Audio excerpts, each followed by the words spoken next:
നമസ്കാരം. ഭാരത് ലൈവിലേക്ക് സ്വാഗതം. കേരളീയ പൊതുസമൂഹം ഒന്നാകെ ചർച്ച ചെയ്തിരുന്ന ഒരു കേസിന്റെ വിധി വരികയാണ് നാളെ. കേരളീയ പൊതുസമൂഹം ഈ വാർത്ത ചർച്ച ചെയ്യാനുള്ള കാരണം അതിൽ ഉൾപ്പെട്ടിരിക്കുന്നവരുടെ ഒരു താരമൂല്യം തന്നെയായിരുന്നു.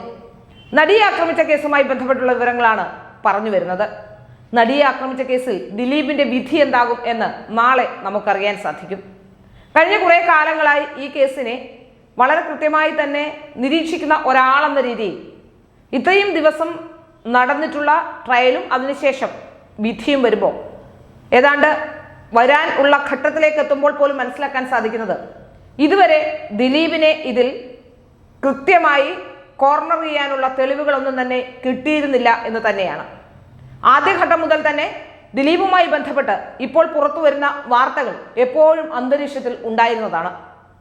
ഇപ്പോൾ അവസാനം ഇന്ന് അടച്ചിട്ട മുറിയിൽ നടന്ന വാദം എന്ന രീതിയിൽ മുഖ്യധാരാ മാധ്യമങ്ങൾ ചില കാര്യങ്ങൾ പുറത്തുവിടുന്നുണ്ട്. അതിൽ ഏറ്റവും പ്രധാനപ്പെട്ടത് ദിലീപിന് കുരുക്കായത് മുഖ്യമന്ത്രിക്ക് അയച്ച മെസ്സേജാണ് എന്നാണ് പറയുന്നത്. അതിൽ ഏതാണ്ട് കൃത്യം നടന്ന 6-ാം ദിവസം തനിക്ക് സമ്മർദ്ദം താങ്ങാനാവുന്നില്ല എന്ന് മുഖ്യമന്ത്രിക്ക് ഒരു മെസ്സേജ് അയച്ചു എന്നും താൻ വലിയ സങ്കടത്തിലാണ്, സമ്മർദ്ദം താങ്ങാനാവുന്നില്ല, അങ്ങയിലാണ് എനിക്ക് നീതി എന്ന് പറഞ്ഞുകൊണ്ട് ഒരു മെസ്സേജ് അയച്ചു എന്നാണ് അവസാന ഘട്ടത്തിൽ ഇപ്പോൾ പുറത്തു വരുന്ന വാർത്തകൾ. വാർത്തകൾ ശരിയാണോ എന്നറിയില്ല. ഏതായാലും അടച്ചിട്ട മുറിയിൽ നടന്ന വാദമാണ്. അത്തരം ഒരു വാദം മുന്നോട്ട് വരുന്നു എന്നാണ് നമുക്ക് മനസ്സിലാക്കാൻ സാധിക്കുന്നത്. ഈ കേസുമായി ബന്ധപ്പെട്ട് എങ്ങനെയാണ് അങ്ങനെ ദിലീപിനെ മനസ്സിലാക്കാൻ കഴിഞ്ഞത്, അല്ലെങ്കിൽ തന്നിലേക്ക് എത്തും എന്ന് കണ്ടാണ് ദിലീപ് അങ്ങനെ മെസ്സേജ് അയച്ചതെന്നൊക്കെ വാദം പറയുന്നവരുണ്ട്. ഈ കേസിൽ വളരെ പ്രധാനമായി നമുക്ക് മനസ്സിലാക്കാൻ സാധിക്കുന്നത്, വളരെ കൃത്യമായി ഈ വിഷയത്തിൽ ഇടപെട്ടത് മഞ്ജു വാര്യർ വന്ന് പറഞ്ഞ ഇതിൽ ഗൂഢാലോചന ഉണ്ട് എന്ന് പറയുന്നിടം മുതലാണ് യഥാർത്ഥത്തിൽ ഈ കേസിന്റെ തുടക്കം എന്നാണ് മനസ്സിലാക്കാൻ സാധിക്കുന്നത്.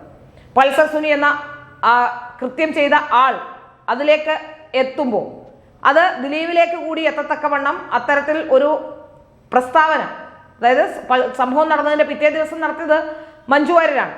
ആ കാര്യത്തിൽ മുഖ്യമന്ത്രിക്ക് അങ്ങനെ ഒരു മെസ്സേജ് അയച്ചു എന്ന് പറഞ്ഞുകൊണ്ട് ദിലീപിനെ അങ്ങനെ അതുകൊണ്ടാണ് കുറ്റവാളിയാണ് എന്ന് വെക്കുന്നതെങ്കിൽ, യഥാർത്ഥത്തിൽ അങ്ങനെയാണെങ്കിൽ മഞ്ജു വാര്യർക്ക് എങ്ങനെ മനസ്സിലായി ഇതിലൊരു ഗൂഢാലോചന ഉണ്ടെന്ന്? അപ്പോൾ വളരെ കൃത്യമായി ദിലീപിന് ഒരു പക്ഷേ വിവരമുണ്ടായി കാണും. മഞ്ജു വാര്യർ ഇതിൽ കൃത്യമായി ഇടപെട്ട് തന്നെ കൂടി ഇതിലേക്ക് വലിച്ചെടുക്കാൻ ശ്രമിക്കുന്നുണ്ട് എന്ന് മനസ്സിലായതിന്റെ അടിസ്ഥാനത്തിലാകാം നീതി തേടിക്കൊണ്ട് മുഖ്യമന്ത്രിക്ക് അങ്ങനെ ഒരു മെസ്സേജ് അയച്ചത് എന്നാണ് മനസ്സിലാക്കാൻ സാധിക്കുന്നത്. ഇവിടെ നമുക്ക് വളരെ വ്യക്തമായും കൃത്യമായും അറിയാം, ഇതിന്റെ പല ഘട്ടങ്ങളിലും പലതരത്തിലുള്ള ഇടപെടലുകൾ നടന്നിട്ടുണ്ട്. ആദ്യത്തെ കേസ് ഏതാണ്ട് അവസാനിച്ച് ദിലീപിനിലേക്ക് അത് എത്തുന്നില്ല എന്ന് കണ്ടപ്പോഴാണ് ദിലീപിന്റെ കൂടെ ഉണ്ടായിരുന്ന, ദിലീപിനോട് തെറ്റിയ, അതുവരെ ദിലീപിന്റെ കൂടെ നടന്നിരുന്ന പിന്നീട് ദിലീപിനെ പണത്തിന്റെ പേരിൽ തെറ്റിയ ഒരാൾ വന്ന്, ബാലചന്ദ്രകുമാർ, അയാൾ വന്ന് പറയുന്നു ചില ഗൂഢാലോചന നടത്തിയതിന്റെ കാര്യങ്ങൾ അല്ലെങ്കിൽ ദൃശ്യം കണ്ടു എന്നൊക്കെ പറഞ്ഞുകൊണ്ട് വരുന്നു. അതൊരു ചാനൽ അതിൽ വാർത്ത നൽകുന്നു. ആ ചാനൽ റിപ്പോർട്ടർ ചാനലാണ്. അന്ന് തന്നെ ഇത്തരത്തിലുള്ള ആരോപണങ്ങൾ ഇന്ന് ദിലീപ് വളരെ കൃത്യമായി തന്നെ പറഞ്ഞിരുന്നു, റിപ്പോർട്ടർ ചാനലിന്റെ മേധാവി എന്ന് പണം ചോദിച്ചു. ഇതൊന്നും നൽകാത്തതിന്റെ വൈരാഗ്യമാണ്. പല വ്യക്തികളുടെയും വൈരാഗ്യവും ദിലീപിന്റെ ഈ ബിസിനസ്സിലുള്ള കുതിപ്പും നമുക്കറിയാം. സിനിമാ വ്യവസായവുമായി ബന്ധപ്പെട്ടാണെങ്കിൽ സിനിമാ തിയേറ്റർ അടക്കം ദിലീപ് കൈവെക്കാത്ത മേഖല, സിനിമാ നിർമ്മാണം അടക്കം ദിലീപ് കൈവെക്കാത്ത മേഖലകൾ ഉണ്ടായിരുന്നില്ല. മറ്റു ബിസിനസ്സുകളാണെങ്കിലും ഒക്കെ വളരെ നന്നായി കൊണ്ടുപോയി നന്നായി ബിസിനസ് കൂടി ചെയ്തിരുന്ന ഒരാളാണ് ദിലീപ്. അതുകൊണ്ട് തന്നെ സിനിമയുടെ എല്ലാ രംഗങ്ങളും കീഴടക്കിക്കൊണ്ട് മുന്നോട്ട് പോകുന്ന ദിലീപിനെ പിടിച്ചു കെട്ടേണ്ടത് സിനിമാ രംഗത്ത് നിന്നുള്ള ചിലരുടെ തന്നെ ആവശ്യവുമായിരുന്നില്ല. ഇപ്പോൾ നമ്മൾ പറയുന്നു, ഇതിൽ പറയുന്നത് കുറച്ചുപേർ പലതരത്തിലും മൊഴി മാറ്റി എന്നൊക്കെ പറയുമ്പോൾ അതിൽ ദിലീപിന്റെ കുടുംബാംഗങ്ങൾ വരെയുണ്ട്. അപ്പോൾ പോലീസ് ഇതിൽ കൃത്യമായി തന്നെ ഹോസ്റ്റൈൽ ആയി എന്ന് പറയാൻ ഉള്ള ശ്രമം നടത്തിയിട്ടുണ്ടോ എന്ന സംശയം നമുക്ക് ബാക്കിയാവുകയാണ്. ഏതായാലും ദിലീപിന്റെ ഭാര്യയായ കാവ്യ മാധവന്റെ അമ്മ വരെ മൊഴി മാറ്റി എന്നൊക്കെ പറയുമ്പോൾ അതിൽ നിന്ന് തന്നെ നമുക്ക് കാര്യങ്ങൾ വ്യക്തമാകാവുന്നതേ ഉള്ളൂ. ഇപ്പോൾ മറ്റൊരു വാദം കൂടി കേൾക്കുന്നുണ്ട്. ഇന്ന് പൾസർ സുനിയുടെ അഭിഭാഷകൻ പറയുന്നു പൾസർ സുനി കേസിലില്ല എന്ന്. പൾസർ സുനി ആ കേസിൽ ഇല്ല എങ്കിൽ തന്നെ, അങ്ങനെയാണെങ്കിൽ തന്നെ ഈ കേസിൽ ദിലീപിന്റെ ഇൻവോൾവ്മെന്റ് എന്താണ്? ഇവർ പറയുന്നത് ദിലീപും പൾസർ സുനിയുമായി അടുത്ത ബന്ധമുണ്ടായിരുന്നു എന്നാണ്. ദിലീപാണ് കൊട്ടേഷൻ കൊടുത്തതെന്ന് പറയുന്നു. പൾസർ സുനി ആ കേസിലില്ലെങ്കിൽ പിന്നെ ദിലീപിന്റെ ഇൻവോൾവ്മെന്റ് ഇതിൽ എന്താണ്? ഏതായാലും ഒരു കാര്യം, ആദ്യം മുതൽ തന്നെ ഇതിന്റെ സത്യാവസ്ഥ വളരെ കൃത്യമായി തന്നെ ഓരോ ഘട്ടത്തിലും നമ്മൾ ഇത് പൊതുജന സമക്ഷത്തേക്ക് കൊണ്ടുവന്നതാണ്. ആദ്യഘട്ടത്തിൽ ആദ്യത്തെ കേസ് കഴിഞ്ഞ് രണ്ടാമത് ബാലചന്ദ്രകുമാറിന്റെ വെളിപ്പെടുത്തലുമായി ബന്ധപ്പെട്ട് ദിലീപിന് ജാമ്യം നിഷേധിക്കില്ലെന്നും ഇനി ദിലീപ് ജയിലിലേക്ക് പോകില്ല എന്നും അന്ന് പറഞ്ഞുകൊണ്ടിരുന്ന ഏക ചാനൽ ഭാരത് ലൈവ് ആയിരുന്നു. മുഖ്യധാരാ മാധ്യമങ്ങളെല്ലാം അറച്ചു നിന്നപ്പോൾ വളരെ കൃത്യമായി തന്നെ അതിൽ മെറിറ്റില്ല, അത്തരമൊരു അതിന്റെ ഒറിജിനൽ ഡിവൈസ് പോലും ഹാജരാക്കാത്തൊരു വിഷയത്തിൽ വളരെ കൃത്യമായ നിലപാടെടുത്തുകൊണ്ടാണ് ഭാരത് ലൈവ് മുന്നോട്ട് പോയത്. അതുകൊണ്ട് തന്നെ നമുക്ക് ഭാരത് ലൈവ് എന്ന് പറയുന്ന സ്ഥാപനം നിയമവും നീതിയും വിട്ടോ നിയമത്തിന്റെ വഴിയിലൂടെ മാത്രമേ നമ്മൾ ചലിക്കുകയുള്ളൂ. നിയമം അനുശാസിക്കുന്നതും നിയമത്തിന് എതിരായ കാര്യങ്ങളൊന്നും നിയമം അനുശാസിക്കുന്ന കാര്യങ്ങൾ മാത്രമേ ചെയ്യുകയുള്ളൂ. അതുകൊണ്ട് തന്നെ പലപ്പോഴും ഈ വിഷയത്തിൽ നമ്മൾ പറഞ്ഞു വെക്കുന്നത് ദിലീപിനെ ഈ കേസിൽ ശിക്ഷിക്കാൻ തക്ക തെളിവുകളൊന്നും തന്നെ ഇല്ല എന്ന് തന്നെയാണ്.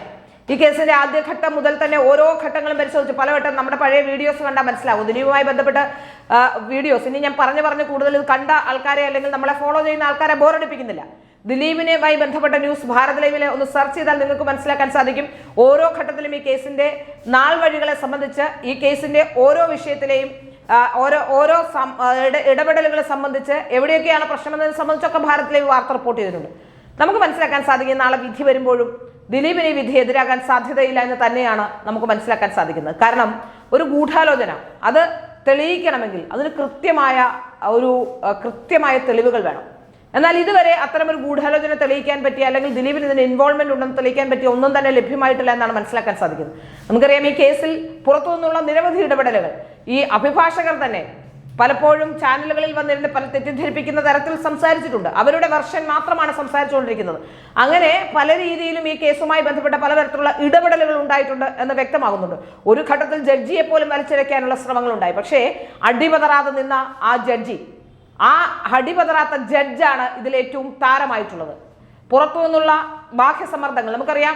ചാനലുകാരും കുറച്ച് പുരോഗമനവാദികളും ഒക്കെ ചേർന്ന് അല്ലെങ്കിൽ അത്തരത്തിലുള്ള ആളുകൾ ചേർന്നാൽ അവരുടെ വിചാരം ഇങ്ങനെ തീർച്ചയായും ഒരു വലിയ പ്രശ്നം ഉണ്ടാക്കിക്കൊണ്ടിരുന്നാൽ ഒരു നെറേറ്റീവ് ക്രിയേറ്റ് ചെയ്ത് മുന്നോട്ട് പോയാൽ അത് കോടതികൾ സ്വാധീനിക്കപ്പെടും അല്ലെങ്കിൽ കോടതികൾ സ്വാധീനിക്കണം. ജനരോഷം എതിരാണെന്ന് കണ്ട് ഏതെങ്കിലും ജഡ്ജൊക്കെ തീരുമാനമെടുക്കണമെന്ന രീതിയിലാണ് അല്ലെങ്കിൽ അത്തരത്തിലാണല്ലോ ഇപ്പൊ കാര്യങ്ങൾ പൊക്കോണ്ടിരിക്കുന്നത്.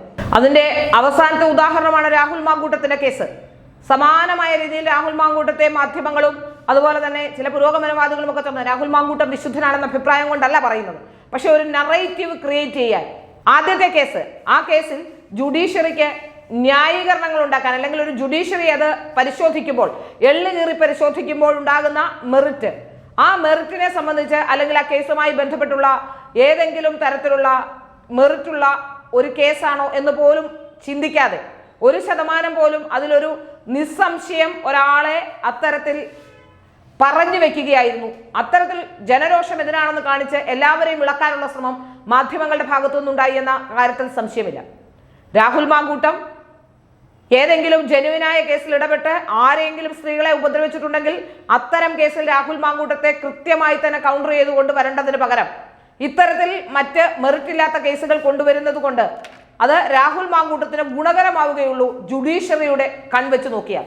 അതുകൊണ്ട് തന്നെയാണ് പറയുന്നത് പലപ്പോഴും മെറിറ്റുള്ള കേസുകളിൽ പലർക്കും ആ നീതി നിഷേധിക്കപ്പെടുകയും ഇത്തരത്തിൽ ഏതെങ്കിലും തരത്തിൽ ആർക്കെങ്കിലും താല്പര്യമുള്ള കേസുകൾ പ്രത്യേകിച്ച് രാഷ്ട്രീയ നേതൃത്വങ്ങൾക്ക് മാധ്യമങ്ങൾക്ക് പുരോഗമനവാദികൾക്ക് ഒക്കെ അത്തരത്തിൽ താല്പര്യമുള്ള കേസുകളിൽ പലപ്പോഴും അവർക്ക് ഇത്തരത്തിലുള്ള വലിയ തരത്തിലുള്ള ഒരു പ്രകോപനം അല്ലെങ്കിൽ ഒരു പ്രകമ്പനം സൃഷ്ടിച്ചുകൊണ്ട് മുന്നോട്ട് പോകാനും കഴിയുന്നുണ്ട്. പക്ഷെ കോടതി വളരെ കൃത്യമായി ഇതൊക്കെ കാണുന്നുണ്ട്. കോടതി കൃത്യമായി തന്നെ ഇത് വിലയിരുത്തപ്പെടുന്നുണ്ട് എന്ന കാര്യത്തിൽ സംശയമില്ല. അതുകൊണ്ട് തന്നെയാണല്ലോ ഇന്നലെ ആ കേസുമായി ബന്ധപ്പെട്ട് രാഹുൽ മാങ്കൂട്ടം ഉന്നയിച്ച കാര്യങ്ങളുടെ ഗൗരവം കൂടി അയാൾ ഉന്നയിച്ച വാദങ്ങൾ ഗൗരവകരമാണ് എന്ന് ഹൈക്കോടതി അവകാശപ്പെട്ടതും അതുകൂടി അന്വേഷിച്ച് അതിൻ്റെ കൂടി മെറിറ്റ് അറിഞ്ഞ ശേഷം മാത്രമേ ഈ കാര്യത്തിൽ ഒരു തീരുമാനമെടുക്കാൻ കഴിയുകയുള്ളൂ എന്ന് പറഞ്ഞത്. രണ്ടാമത്തെ കേസുമായി ബന്ധപ്പെട്ടാണെങ്കിൽ ആ കേസിന്റെ ഇതുവരെ പരാതിക്കാരി വന്നിട്ടില്ല എന്നാണ് മനസ്സിലാക്കാൻ സാധിക്കുന്നത്.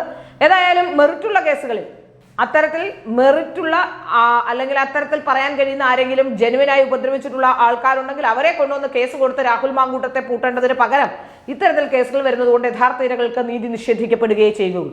ഇവിടെയും സംഭവിക്കുന്നത് സമാനമായ ഗതിയിൽ ഒരു സെൻസേഷനലിസം ക്രിയേറ്റ് ചെയ്തുകൊണ്ടാണ് ഈ വിഷയത്തിൽ മുന്നോട്ട് പോയിട്ടുള്ളത് എന്നാണ് മനസ്സിലാക്കാൻ സാധിക്കുന്നത്. ദിലീപിന്റെ കേസിലടക്കം ദിലീപിനെ പല ഘട്ടങ്ങളിൽ ദിലീപിനോട് എതിർപ്പുണ്ടായിരുന്ന സിനിമാ രംഗത്തുള്ളവരും രാഷ്ട്രീയത്തിലുള്ളവരും മാധ്യമപ്രവർത്തകരും എല്ലാവരും ഒന്നു ചേർന്ന് വലിയ രീതിയിലുള്ള ഒരു പ്രൊപ്പഗണ്ട നിലനിർത്തിക്കൊണ്ട് പോയൊരു കേസ് തന്നെയാണ്. ഏതായാലും കോടതിയാണ് വിധി പറയേണ്ടത്. കോടതിയുടെ വിധി ദിലീപിന് എതിരാവില്ല എന്ന് തന്നെയാണ് ഇതുവരെ മനസ്സിലാക്കാൻ സാധിച്ചിട്ടുള്ളത്.